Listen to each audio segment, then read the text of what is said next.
The sheriff's cruiser lights washed my front porch in red and blue when the doorbell rang. For a moment, I thought someone had died. When I opened the door, 2 men in suits were standing there, and one of them said a sentence that made my stomach drop. "Ma'am, we're here because of something you did last week at a gas station outside Tulsa." I stared at him, confused. $1, he said. "You gave a veteran $1." I had no idea that Dollar was about to tear open a fraud ring that had been quietly robbing old soldiers across 3 counties. But I'm getting ahead of myself. Let me start where the story really begins, because what happened over the next few weeks taught me something I should have remembered from my years in the Corps. Sometimes the smallest moments carry the biggest weight. Sometimes a single act of kindness ripples further than you could ever imagine. And sometimes justice begins with something as simple as buying a cup of coffee for a stranger who served before you. I retired from the Marine Corps 2 months before all this happened. 22 years in uniform, most of it overseas. Afghanistan twice, Iraq once, a handful of places nobody ever puts on the news. Places where the sand gets into everything, your boots, your gear, your teeth, your dreams. Places where you learn to sleep with one eye open and wake up already tired. When I finally hung up my dress blues, I moved back to Oklahoma. Tulsa was close enough to family, but far enough away that nobody asked too many questions. My sister lived about 40 minutes south, close enough for Sunday dinners, far enough that I could pretend I was starting fresh. Retirement felt strange. In the Corps, every day had a mission. You woke up knowing exactly what was expected of you, even if what was expected was miserable. Civilian life mostly had grocery lists, bills to pay, lawns to mow. That particular kind of quiet that settles into your bones when you're no longer waiting for the other shoe to drop. The Marines teach you to function at a certain frequency. High alert, constant assessment, always scanning for the next problem before it arrives. Then suddenly, you're standing in your kitchen at 7 in the morning with no one to report to and no one reporting to you, and you realize you don't actually know how to exist without structure. You don't know how to be still without feeling like you're missing something. Some retirees handle it better than others. They take up golf or woodworking or start spoiling grandchildren. I tried gardening for about 3 weeks before I realized I was just digging holes and filling them back in. The problem wasn't that I missed the danger. The problem was that I missed the purpose. I missed knowing that what I did mattered, even in small ways. I missed the camaraderie, the unspoken understanding between people who had served together. Most of all, I missed feeling useful. That morning was nothing special. Just a gray Oklahoma sky and the kind of cold wind that slips under your jacket no matter how tight you zip it. The kind of cold that doesn't bite so much as it settles, a slow chill that works its way into your joints and stays there. I had driven about 20 minutes outside Tulsa to fill up my truck. Gas was cheaper out there, and the station had decent coffee. Not good coffee, mind you. Decent. The kind that tastes like it was brewed 3 hours ago and kept warm on a hot plate that should have been replaced during the Reagan administration. But it was hot, it was cheap, and it was there. Sometimes that's enough. The place looked like 100 others scattered across rural America. A squat brick building with paint that had given up on matching years ago. 2 fuel pumps that had seen better decades, their numbers faded, the credit card readers patched with duct tape. A faded Budweiser sign flickering in the window, buzzing slightly, fighting a losing battle against its own dying bulb. The parking lot was cracked and patched, weeds pushing through the gaps with the kind of stubborn persistence that only nature can muster. I pulled up to the pump and killed the engine. The silence that followed was familiar by now, though it never quite felt comfortable. Inside, the smell of burnt coffee and motor oil hung in the air, mixed with something else, old cigarettes, maybe, or the ghosts of 1,000 fried breakfasts. The linoleum floor was worn smooth in the paths between the door, the counter, and the coolers in the back. A radio behind the counter played country music at a volume just low enough to ignore. The whole place had that particular energy of somewhere that had been open too long, serving too many people, with too little investment. Functional, but barely. The kind of place you stop at because it's there, not because you want to. I remember noticing the man right away. Older, late 70s, maybe early 80s. Hard to tell with men like him. Service ages you differently. He wore a faded army cap that had the words Vietnam veteran stitched across the front in gold thread that had long since lost its shine. The bill was bent from years of use, curved in that particular way that only happens when a hat has been taken on and off thousands of times. His jacket was thin for the weather, one of those canvas work jackets that stops wind about as well as a screen door stops flies. Under it, I could see a flannel shirt, buttoned to the collar, the kind of practical warmth that suggests someone who's been cold before and learned to manage. He stood at the counter with both hands on the glass, carefully counting coins. Pennies, nickels, dimes. He moved them slowly across the counter like each one carried more weight than metal should. His fingers were gnarled, the kind that come from decades of work, arthritis, and age. They trembled slightly as he separated the coins into neat little piles, counting under his breath in a whisper that didn't carry. The cashier, a young guy with a bored expression and a name tag that read Jake, watched him with growing impatience.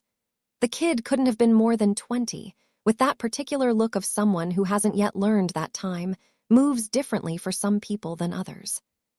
"Sir," the kid said, tapping the register with one finger, "it's $1.49. The old man nodded and pushed the coins closer. "I'm just about there." His voice had that quiet rasp you hear in men who have lived a long time. Not weak, exactly, just worn, like a record that's been played too many times but still carries the song. He counted again, moving his lips silently, his brow furrowed in concentration. Then he stopped. His hand hovered over the counter for a moment before pulling back slowly. 27 cents short. I could see him check his pockets. The jacket first, then his pants. Nothing. His hands were empty, and so was the moment. I could see it hit him, that small slump in his shoulders, the way his chin tucked slightly toward his chest, not dramatic, just a quiet collapse. He started pulling the coins back toward himself, scraping them into his palm with movements that had slowed even further.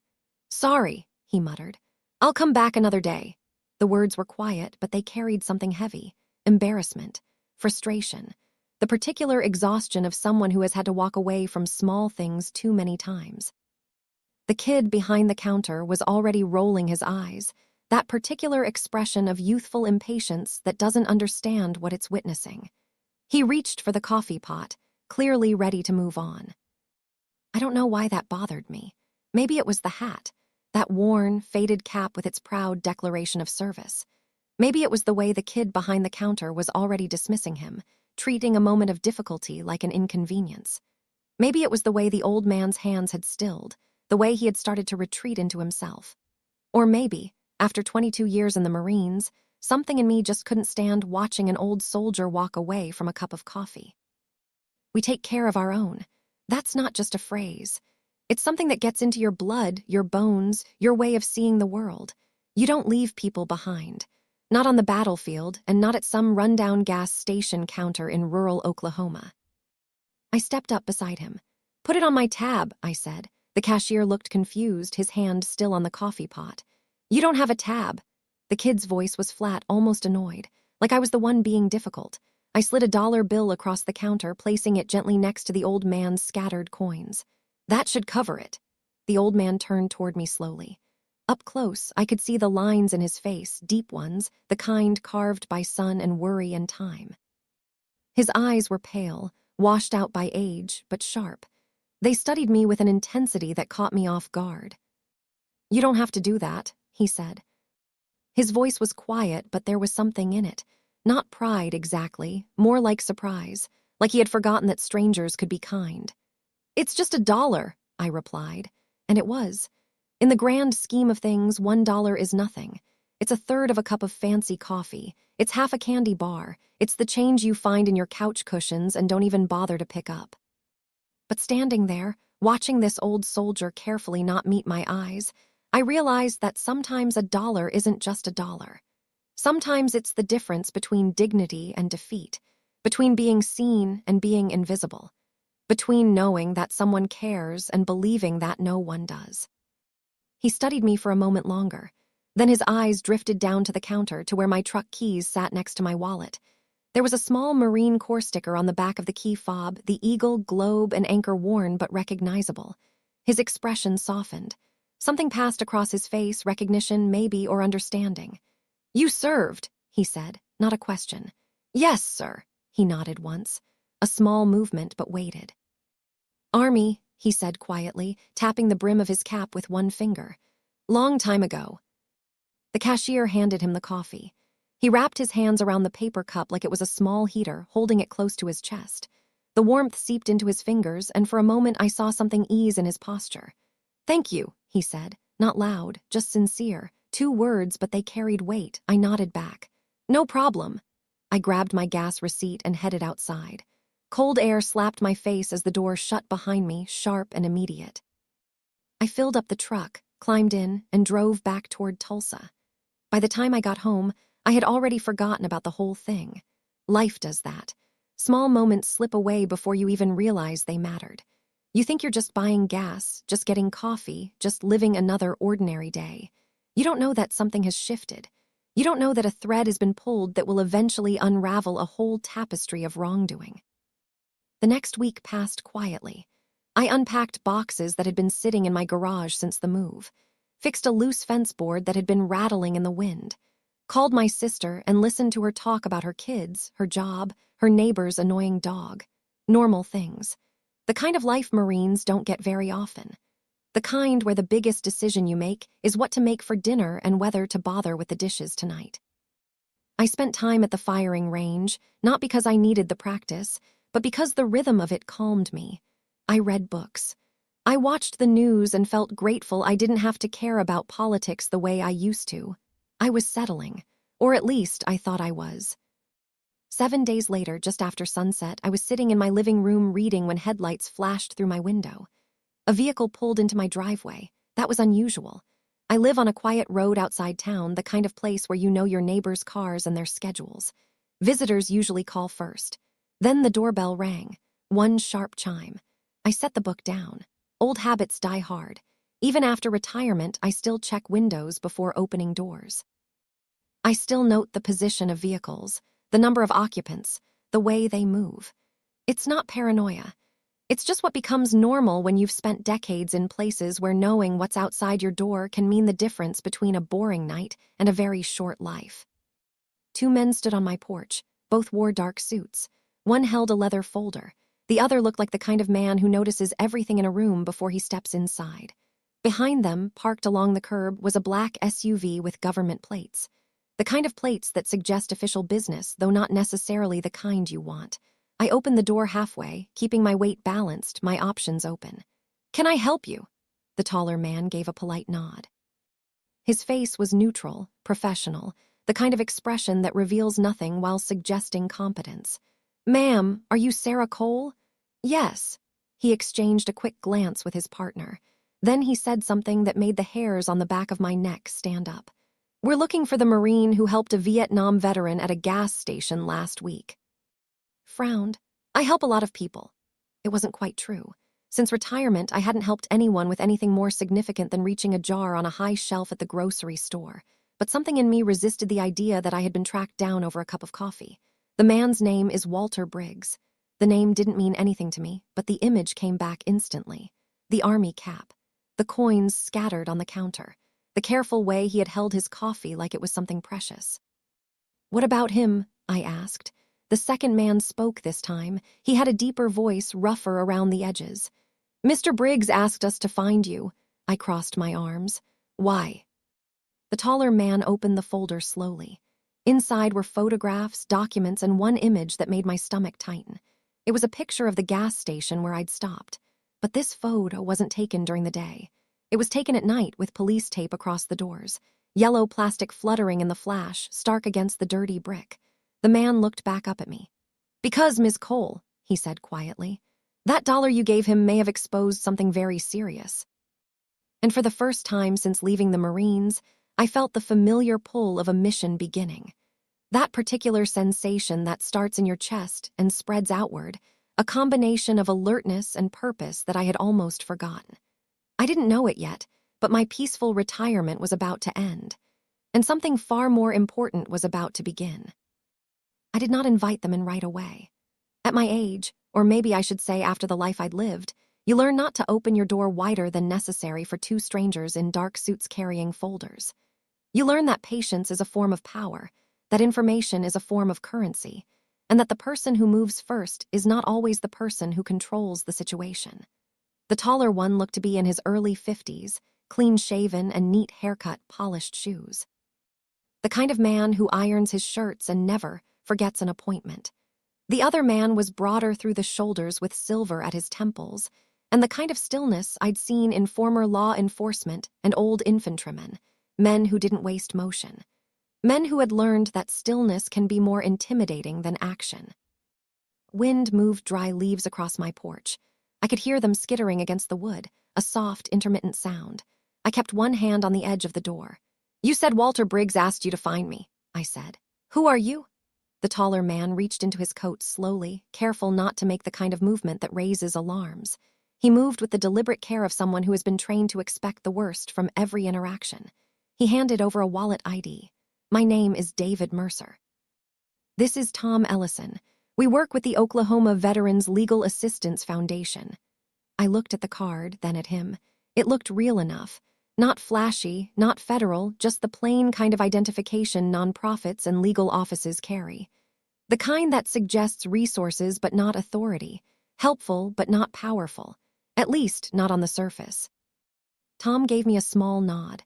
His face was weathered, the kind of face that suggested he had seen things, not just difficult things, but the kind of things that change how you see the world. "We're not here to sell you anything, ma'am." "Don't call me ma'am unless you mean it," I said. That brought the faintest smile to his face, a crack in the professional facade. "Understood." I stepped out onto the porch and closed the door behind me. It wasn't that I was afraid of them.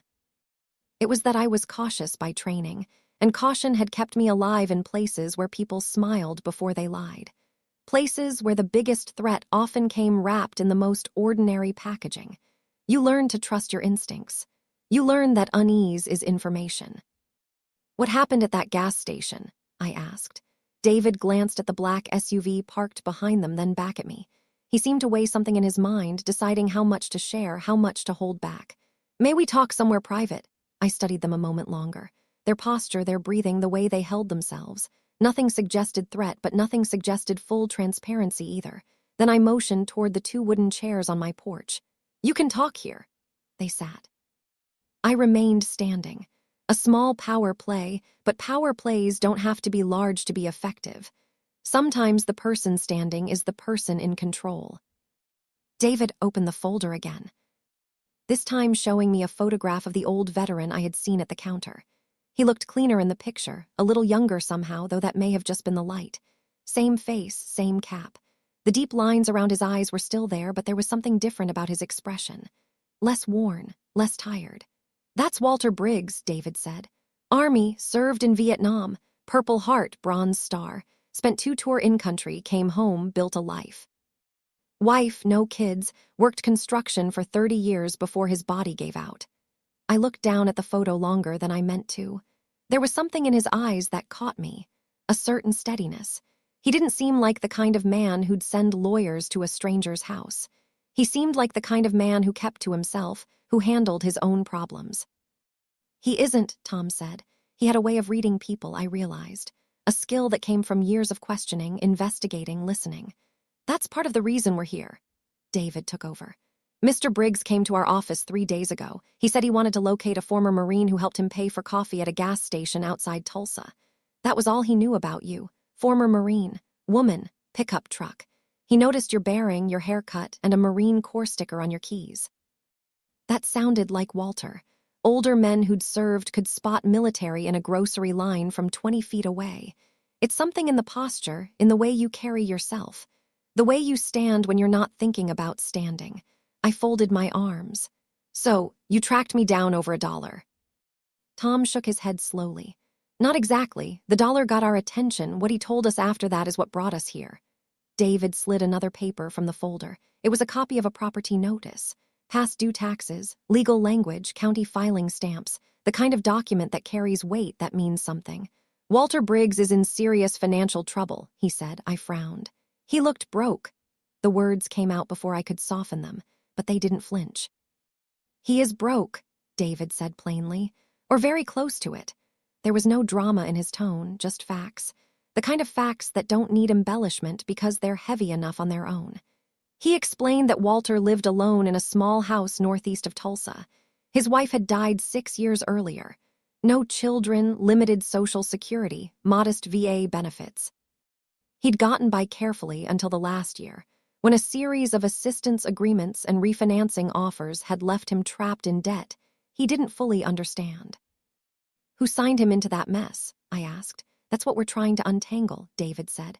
"And Walter believes the gas station may be connected." I stared at him. The words didn't make sense at first. "Connected how?" Tom leaned forward, resting his forearms on his knees. His face was serious, his voice measured. "That station has become a regular stop for a handful of older veterans in that area. Some live alone. Some have memory issues. Some are just proud and won't ask for help. Walter says a man there started talking to him months ago. Friendly at first. Offered coffee. Mentioned programs for seniors and veterans. Property tax relief. Home repair help. Legal assistance. The kind of things that sound like answers to prayers if you're struggling and alone." I felt something tighten in my chest. In the Marines, you learn to identify a setup before the ambush begins. You learn that the most dangerous threats often come wrapped in kindness, in offers of help, in friendly faces. "And let me guess," I said, "the paperwork wasn't what it claimed to be." David gave a slow nod. "That's our concern. He told us Walter had signed documents he believed were related to emergency home repairs and tax relief. Instead, those papers may have transferred partial rights to his property, tied him to predatory loan terms, and opened the door to foreclosure." The words hung in the air. Walter hadn't understood any of it until notices started arriving, official-looking envelopes with legal language and payment demands. By then, the signatures were already on the pages. The agreements were already in force. "He didn't come to us because of the paperwork," David said. "He came because of you."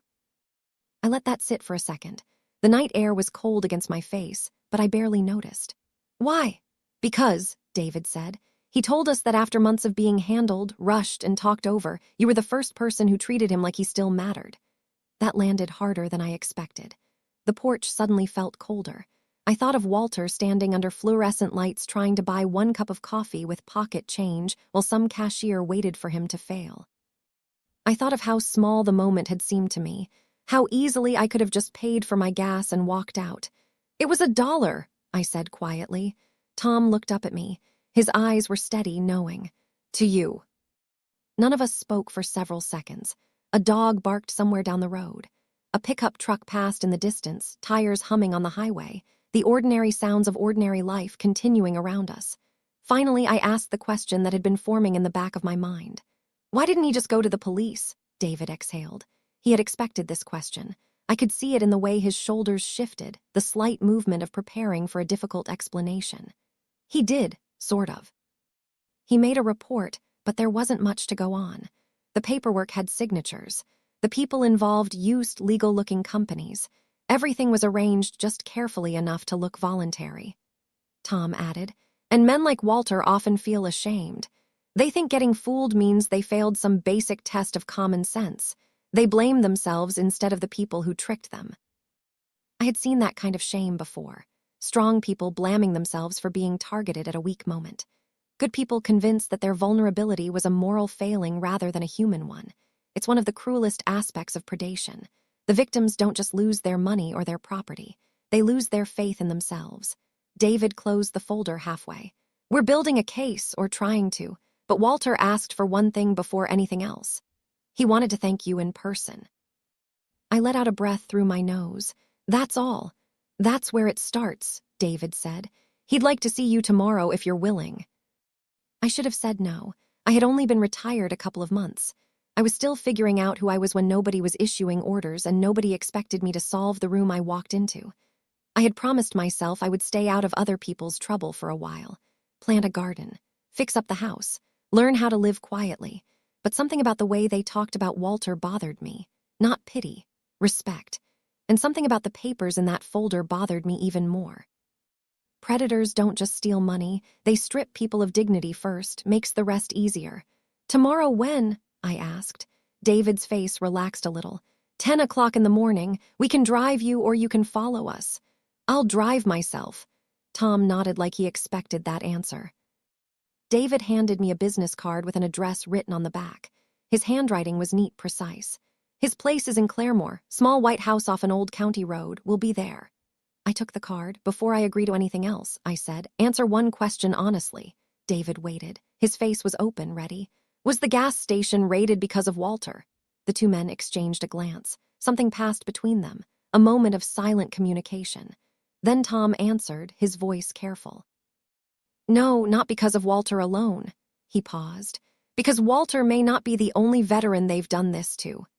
That was the first moment I understood this wasn't about one old man being cheated. This was a pattern, a method, maybe even a business model. David stood, and Tom rose with him.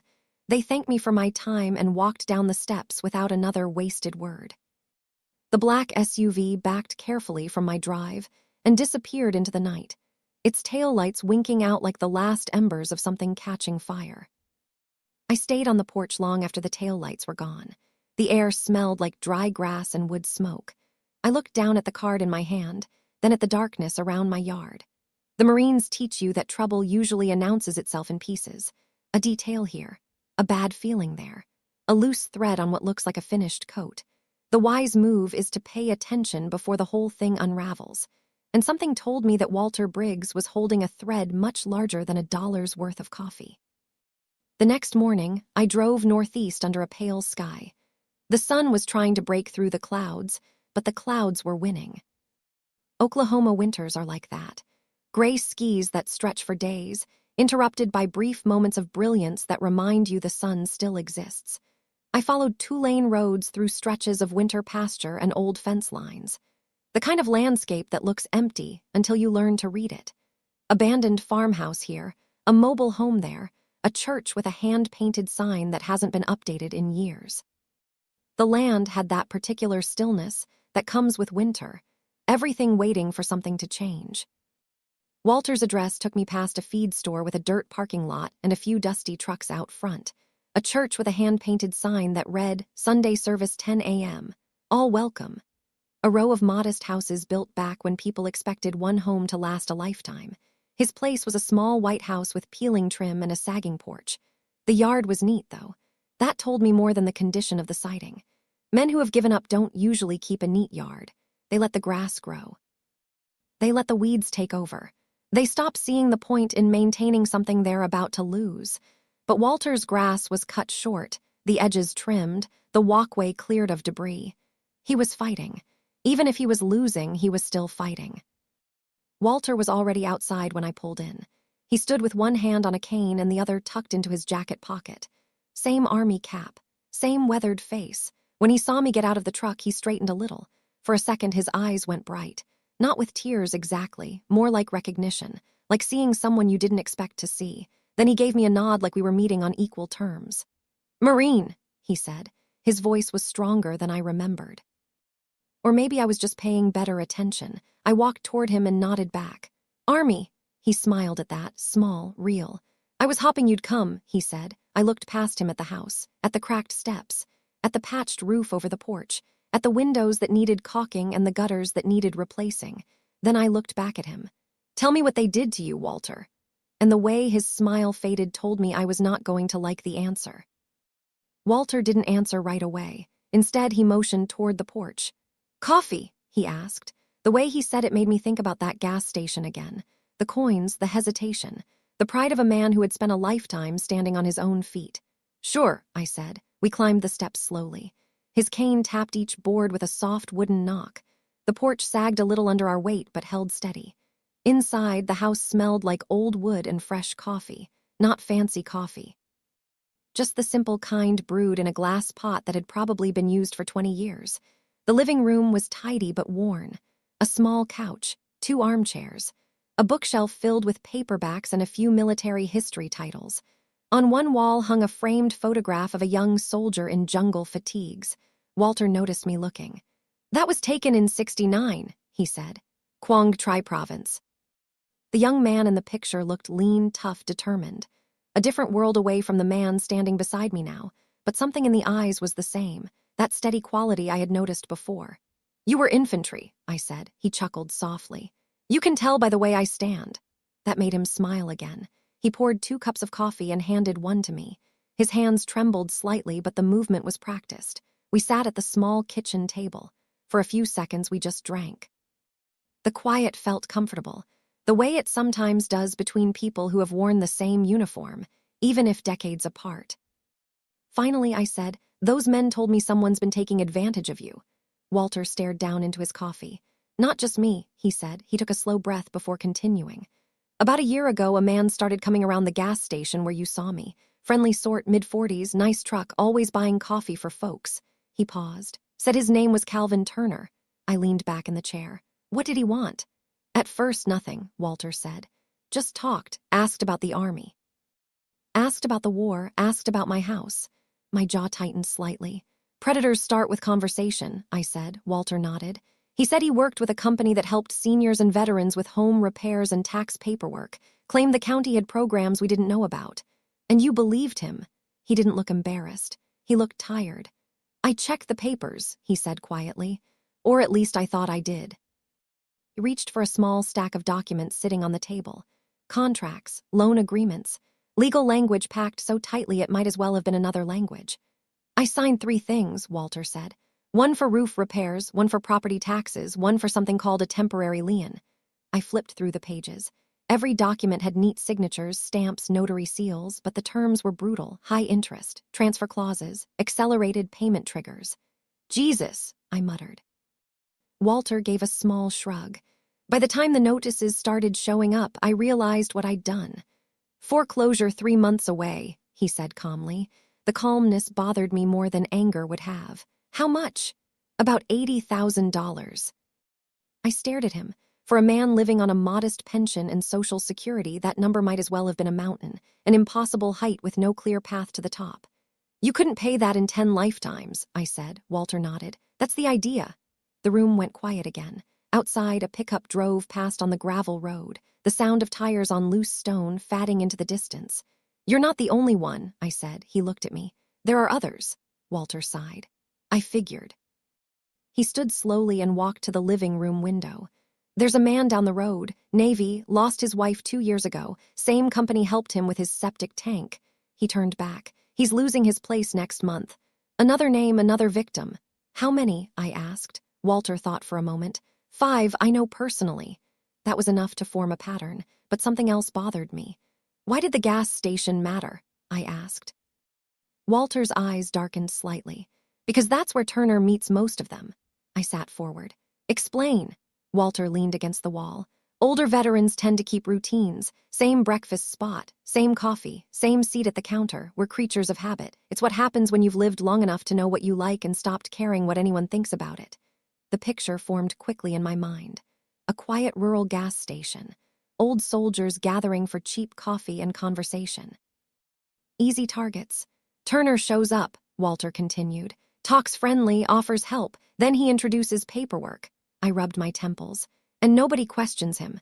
"He looks respectable," Walter said. "And he listens to our stories." That last part hit harder than the rest. Loneliness is a powerful doorway for people with bad intentions. It's the vulnerability that doesn't look like vulnerability, the wound that doesn't bleed. "How long has this been going on?" I asked. Walter thought. "Maybe 2 years." 2 years. That meant dozens of possible victims, maybe more. My marine instincts started lining things up automatically. Target group, recruitment location, legal cover, financial extraction. It wasn't sloppy. It was organized. This was a system, a pipeline, a business model built on the backs of old soldiers who had already given enough. "Said you went to the police," I said. "I did." Walter gave a weak smile. "They said the contracts looked legal." "Of course they did. Predators rarely break laws directly. They bend them until they snap." I leaned back and studied the room, the framed photo, the worn couch, the old man standing in front of me trying to stay dignified while his life was quietly being stripped away. "You didn't ask those men to investigate because of the money," I said. Walter shook his head. "No." "Then why?" He looked at me with the same calm eyes he had at the gas station. "Because when you put that dollar down, you didn't treat me like I was finished." The words hung in the room. He continued. "Most folks don't look at old men very long. We remind them of things they don't want to think about. Mortality, frailty, the inevitable decline that waits for everyone." I didn't say anything. He sat back down at the table. I figured if a Marine was willing to stand up for a stranger over a cup of coffee, he said, maybe she'd stand up when something worse was happening. I let out a slow breath. Retirement suddenly felt a lot farther away than it had yesterday. What do you want me to do? I asked. Walter looked surprised. Nothing, he said quickly. I didn't bring you here for that. But you hoped, I said. He didn't answer. He didn't need to. The Marines teach you something simple. When you see someone being pushed down and you have the ability to stop it, doing nothing becomes its own kind of decision. I stood up from the table. Walter watched me carefully. What are you thinking? He asked. I looked at the stack of contracts again, then at the photo of the young soldier on his wall, then back at him. I'm thinking, I said slowly, that Calvin Turner made a very big mistake. Walter frowned. What mistake? I slid the papers back into a neat stack. He picked on the wrong group of people. Walter gave a tired chuckle. Old veterans. No, I said. I picked up my truck keys. Veterans who still have friends. He studied me for a moment. Marine, he said carefully. This kind of thing can get complicated. I nodded. Complicated doesn't scare me. He tapped his cane lightly on the floor. What scares you? I opened the door and looked back at him. People who think nobody's paying attention. The cold Oklahoma air rolled into the room, and somewhere in the back of my mind, something old and familiar woke up. The kind of feeling you get right before a mission begins. By the time I got back to my truck, I already knew I wasn't going to let it go. That was the truth of it. I stood beside the driver's door for a moment, looking across Walter's yard at a line of bare winter trees and a sagging fence that probably needed replacing 10 years ago. The place wasn't much by real estate standards, but it was his. A man's last years ought to be lived in the home he earned, not in some rented room because a smooth-talking parasite figured out how to wrap theft in legal paper. I got in the truck and shut the door. For a long minute, I didn't turn the key. Instead, I sat there with both hands on the wheel and felt the old machinery in my mind begin to turn. Not anger exactly. Anger burns hot and fast. This was colder than that, more useful. The same part of me that used to look at a village map, a convoy route, a half-truth in a briefing, and start asking where the weak points were. Predators rely on isolation. That was the first thing I knew for certain. They separate people from information, from confidence, from one another. They make every victim feel alone and foolish. Once shame does its work, the rest becomes easier. I started the truck and drove straight home, but I didn't stay there long. I made a pot of coffee, sat at my kitchen table, and spread out a legal pad like I used to before inspections. At the top of the page, I wrote 3 names. Walter Briggs. Calvin Turner, gas station outside Tulsa. Then I added a 4th line. Who benefits? That question matters in any situation involving fraud, war, or politics. Usually in all 3, the same answer appears. The person who seems least rushed and most respectable. I called David Mercer first. He answered on the 2nd ring. Mercer, it's Sarah Cole. His tone changed immediately. Ms. Cole. Sarah. All right, Sarah. I need copies of every document Walter showed you, and I need the names of the other veterans who have come to your office with similar complaints. He was quiet a moment. That's not a small request. No, I said, it isn't. Are you taking this on? I'm looking at it. That was enough for him to understand. The names may be confidential, he said carefully. I can ask for permission. Ask fast, he exhaled. There are at least 6 that look related, maybe more. Similar language in the contracts, same notary in several cases, same contractor listed on home repair claims. Who's the contractor? Prairie State Property Services. I wrote it down. Real company. As far as the paperwork shows, yes. Whether it does the work it claims to do is another question. Find out. He gave a low, tired laugh. You really are a Marine. I really am retired, I said, which means I have time. That can be dangerous. It usually is. He promised to send what he could by evening. Then I made the 2nd call. My friend Ellen Ruiz had been a Marine judge advocate for 18 years before leaving service and opening a small practice in Oklahoma City. If there was a legal seam in this mess, Ellen would find it. She picked up with her usual no-nonsense voice. If this is a political donation request, I'm hanging up. It's Sarah. A pause, then warmth. Sarah Cole. Well, I'll be damned. How's civilian life? Too quiet. That sounds like a complaint. It was until this morning. I told her enough to get her attention. Old veteran, suspicious contracts, fake assistance, foreclosure pressure. gas station recruitment point. By the time I finished, Ellen had stopped making little amused noises and was fully in lawyer mode.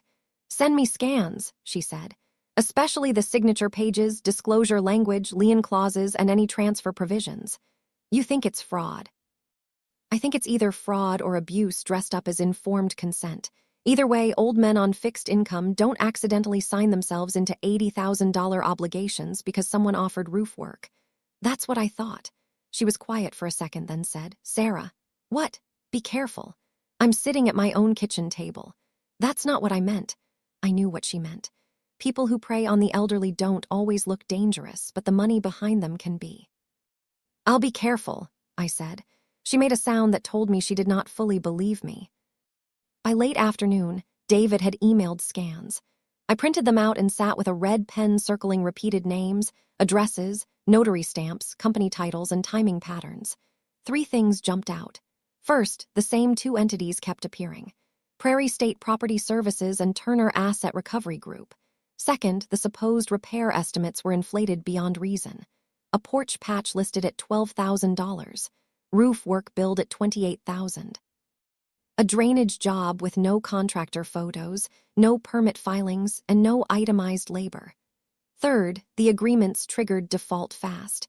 Miss one payment, be late by a narrow window, and the entire balance accelerated.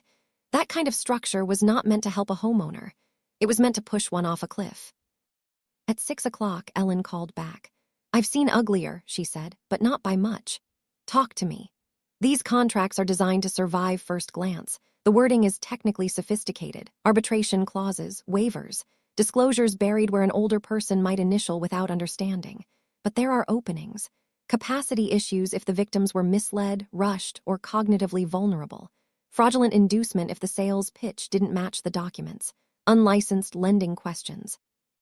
Possible elder exploitation. Possibly mail fraud if notices were sent across county lines. I wrote quickly. "And the companies. Prairie State is registered," she said. "Turner Asset Recovery Group exists on paper too. Small office listing in Broken Arrow. Minimal footprint. That alone doesn't prove anything." "No, but it rhymes." "Exactly." I leaned back in my chair. "How many people do I need before this becomes more than a sad story for prosecutors?" "As many as possible." For me, 3 clean patterns start to become a system. I may already have that. Then get statements, dates, names, don't coach anyone, just document. That last part mattered. In the core, gathering information under pressure is one thing. In civilian life, especially if lawyers may touch it later, you don't contaminate the record by telling people what to say. You ask, you listen, you write it down. The next 2 days, I drove. I met an old Navy machinist named Frank Dillard, who had signed repair papers after Calvin Turner told him county inspectors would condemn his septic line if he didn't act immediately. Frank's wife had died the year before, and he admitted he had not read half the pages put in front of him. He had trusted the man because Turner called him chief and knew enough about military service to sound convincing. I met a widow named Mabel Keene, whose late husband had been Air Force. Turner had persuaded her to sign a property tax bridge agreement she thought would postpone county penalties. Instead, it attached fees and terms she couldn't afford. Mabel cried halfway through talking to me, not because of the money, but because her son had told her she should have known better. That kind of thing stays with you. People are wounded once by the fraud, and then again by the judgment of those who didn't have to live through it. By Friday, I had 7 names. Not rumors. Names, dates, copies, similar scripts, similar pressure, similar outcomes. Every road seemed to lead back to the same gas station, same coffee counter, same cluster of older veterans, same friendly middleman with a smile and a form. I drove out there just after dawn on Saturday and parked across the road near an old farm supply lot. I brought a thermos and watched through the windshield. By 6:30, pickups began rolling in. By 7, a regular crowd had formed inside. I saw Walter's description come to life in real time. Old men in service caps, chore jackets, hands wrapped around coffee cups, trading stories because there are only so many places left where anyone lets them linger without buying a full breakfast. At 7:20, a silver pickup pulled in. A man in his mid-40s stepped out wearing pressed jeans, clean boots, and a quilted vest over a plaid shirt. Nice truck, expensive watch, friendly face. He entered the station carrying himself like he belonged there. 10 minutes later, through the front window, I saw him laugh, clap one man on the shoulder, and buy coffee for 2 others. Calvin Turner. He didn't look like a criminal. That was the point. He looked like a man who donated to youth baseball and shook hands at church. I watched him move from one old veteran to another with practiced ease. Never too eager. Never too formal. Just enough warmth to suggest trust. Just enough confidence to suggest competence. When he came back outside, he stood by his truck talking to the station owner. They spoke for less than a minute. Then they both looked casually toward the parking lot where the older men sat inside by the window. Not a long look. Just long enough. That was when I knew the station owner wasn't just nearby. He was in it. Maybe not in the paperwork, maybe not on the contracts, but in the funnel, in the selection, in the setting. A hunting blind is part of the hunt, whether it fires the rifle or not. I waited until Turner drove away, then crossed the road and went inside. The coffee smelled the same as the day I met Walter. Burnt, cheap, familiar. The young cashier from before was not there. Behind the register stood a heavier man in his 50s with a red face and a name patch that read Dale. Probably the owner. He gave me a quick once-over. Need gas, coffee. I poured a cup and paid cash. Then I nodded toward the old men by the window. Busy morning. He shrugged. Regulars. That fellow in the silver pickup seems friendly. No reaction at first, then a little too casual. That's so. He bought coffee for half the room. Dale handed me my change. Some people are neighborly. I smiled slightly. Some are. Then I walked out, no confrontation, no threats, no need, not yet, because by then the picture was clear enough to matter. They weren't just scamming one lonely veteran. They had built a pipeline, and if I was going to stop it, I needed more than outrage. I needed proof they wouldn't see coming. The Marines teach you something about patience. People assume military work is all speed and aggression, charging hills, breaking doors, making noise. But the truth is that the most effective operations usually begin quietly. Observation first, movement second, action last. That's the mindset I carried into the next phase. By Monday morning, I had a list of 8 veterans who had dealt with Calvin Turner or one of his companies. 8 separate contracts, 8 similar stories. 8 homes sitting under the shadow of foreclosure notices. 8 is not a coincidence. 8 is a system. I sat at my kitchen table again with Ellen on speakerphone while we reviewed the papers one more time. You're right about one thing, she said. This is organized. That's what worries me. It should, she replied.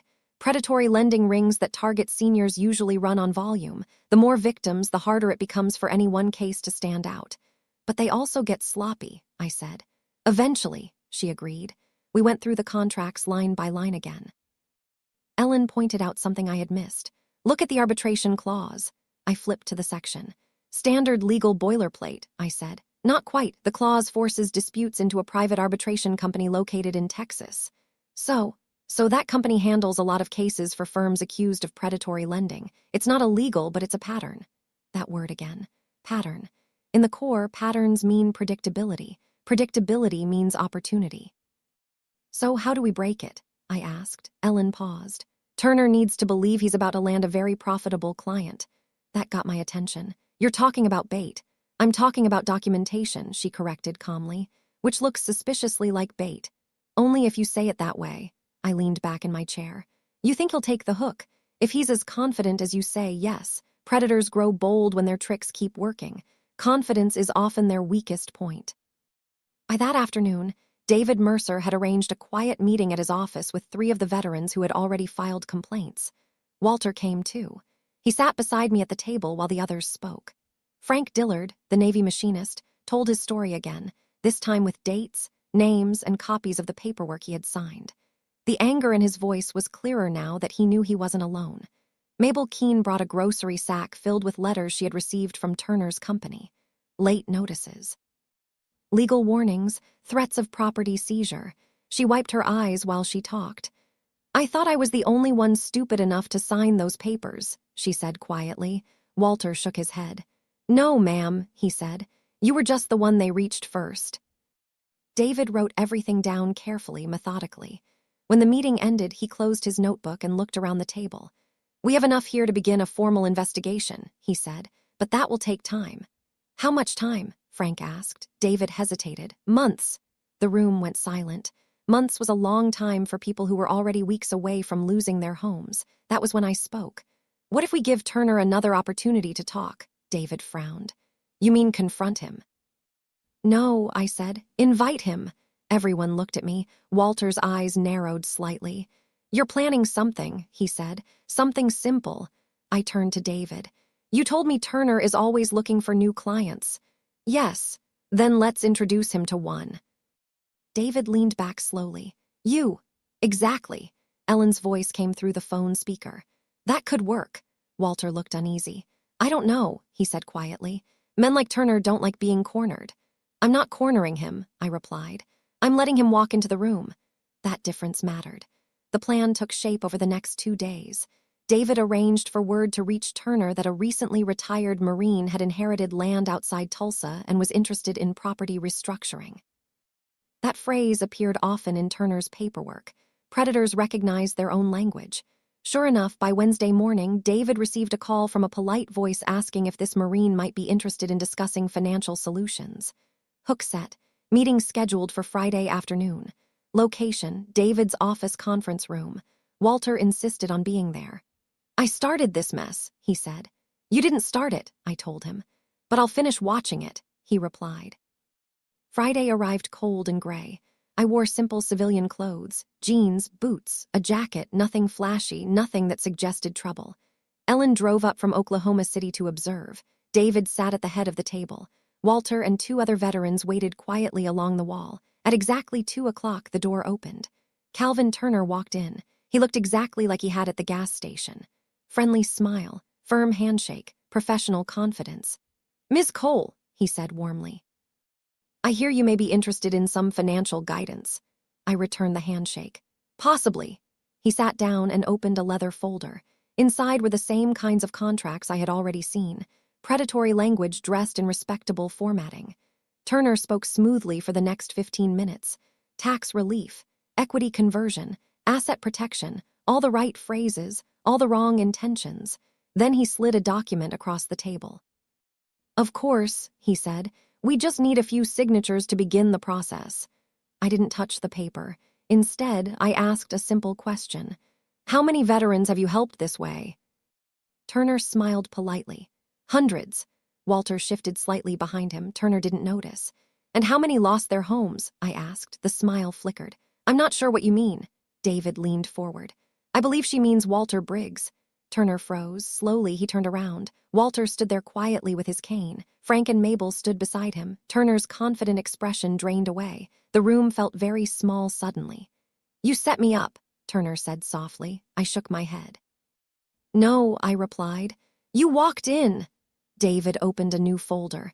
Inside were copies of every contract we had gathered, every victim, every pattern, every signature. And just outside the conference room door, waiting patiently, were 2 investigators from the state attorney general's office. Turner looked at the stack of papers, then at the veterans behind him. For the first time since I had seen him, he looked uncertain. And uncertainty is where confidence finally begins to break. Calvin Turner didn't run. That surprised me. A lot of men in his position try something dramatic when the walls close in. They argue, they shout.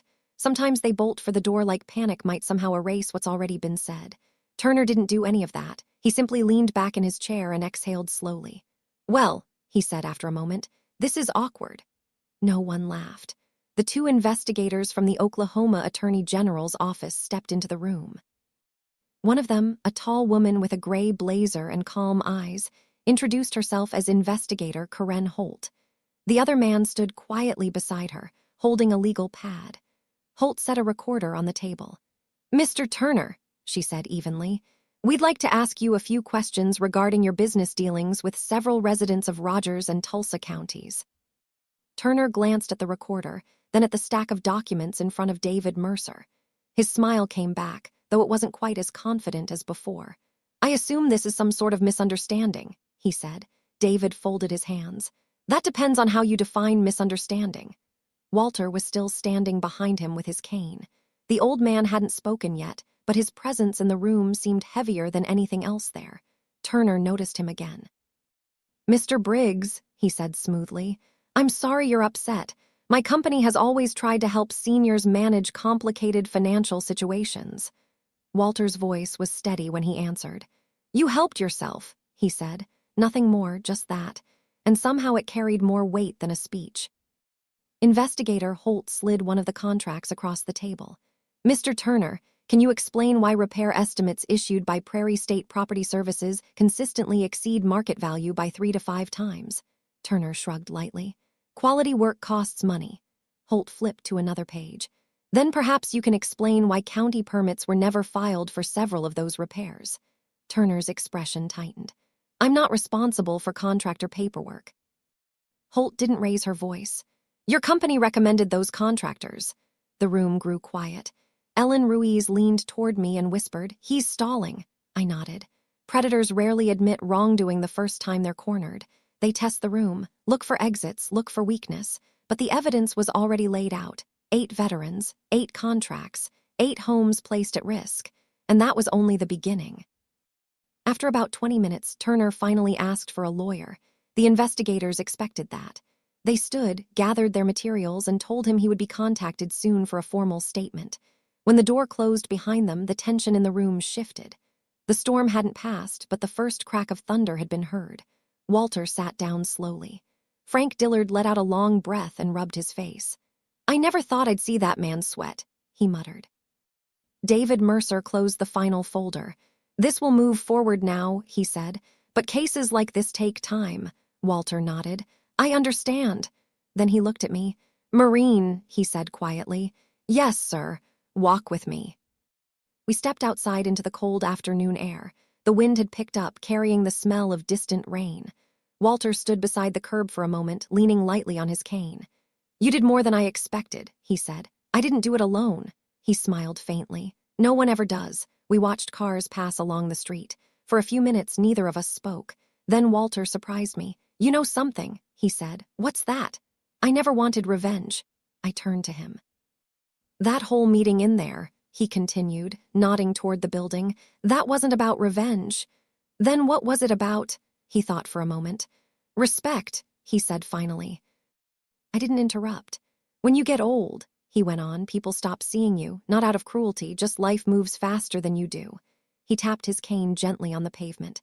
After Vietnam, I built a small life, my wife, our house, a garden. When she died, things got quieter. And when men like Turner started talking to me, I wanted to believe someone still thought I mattered. His words settled heavily between us. That's how they got close, he said. Loneliness. I had seen that before. War zones, retirement communities, hospital waiting rooms. Loneliness is one of the most powerful forces in the world. It opens doors that should stay closed. It makes people vulnerable in ways they don't even recognize. Your dollar wasn't about coffee, Walter said. It was about dignity. I looked down at the pavement. I didn't think of it that way. He chuckled softly. That's why it mattered. We stood there a while longer. Then he said something that stuck with me. Justice is important, he said, but revenge leaves a bitter taste. What about closure? I asked. Walter smiled at the horizon. Closure comes from knowing someone stood beside you. Inside the office, David and Ellen were still talking with the investigators. Outside, the sky was beginning to darken, rain clouds rolling across Oklahoma farmland. Walter shifted his weight and looked at me again. You gave me something that morning at the gas station, he said. What's that? Courage to ask for help. I nodded slowly. And today, he added, you helped a lot more people than just me. For a man who had once led Marines into combat zones, it felt strange hearing that. But sometimes the quiet battles matter more than the loud ones. A week later, the investigation became public. Local news stations ran short stories about a financial scheme targeting elderly veterans. More names came forward. More contracts surfaced.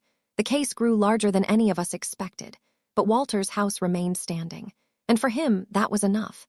The gas station looked different 3 months later, not because the building had changed. The same old brick walls were there. The same faded beer signs in the windows. The same 2 pumps standing out front like tired sentries. But the feeling of the place had shifted. You can sense those things when you've lived long enough. I parked my truck along the gravel edge of the lot just after sunrise. Oklahoma mornings have a particular kind of quiet. Early fall cool air, pale sky, the smell of fields waking up. When I stepped inside, the coffee smelled exactly the same as it had the day I first met Walter. Burnt, cheap, comforting. But one thing was different. The man behind the counter wasn't Dale anymore. A younger woman stood there now, pouring fresh coffee into the pot. New ownership. After the investigation began, the state discovered the station owner had been quietly receiving referral payments for connecting Calvin Turner with the veterans who came in every morning. He hadn't signed the contracts himself, but he had helped create the funnel. That was enough. He sold the station before the charges reached him. Some people run when the truth starts catching up. I poured myself a cup and turned toward the window. The same row of tables sat along the glass, but now there were more men there. Veterans, Army caps, Navy jackets, an Air Force ball cap that looked older than the man wearing it. And at the center of the table sat Walter Briggs. He spotted me immediately. "Marine," he called across the room. His voice carried that same rough strength it always had. I walked over and pulled out a chair. "Army," I replied. The table chuckled. Frank Dillard was there too, the Navy machinist whose septic contract had almost cost him his house. Beside him sat Mabel Keene, who now helped organize weekly breakfasts for local veterans. There were new faces as well, men who had heard about the investigation and decided to start showing up. Community builds itself slowly like that. Walter lifted his coffee cup toward me. "Looks like you started something," he said. I shook my head. "No, it was already here." Frank leaned forward. "You know they arrested Turner last week." I nodded. The charges were serious: fraud, elder exploitation, conspiracy. Cases like that take time, but the evidence was strong. More victims had stepped forward. The pipeline had collapsed. Walter took a slow sip of coffee. "You know what the funny thing is," he said. "What's that?" "I still think about that morning when you put $1 on the counter." I smiled slightly. "It wasn't exactly heroic." "No," he agreed. "That's why it mattered."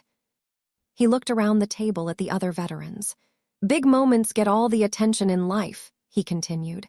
"Battles, elections, court cases." He tapped the table lightly.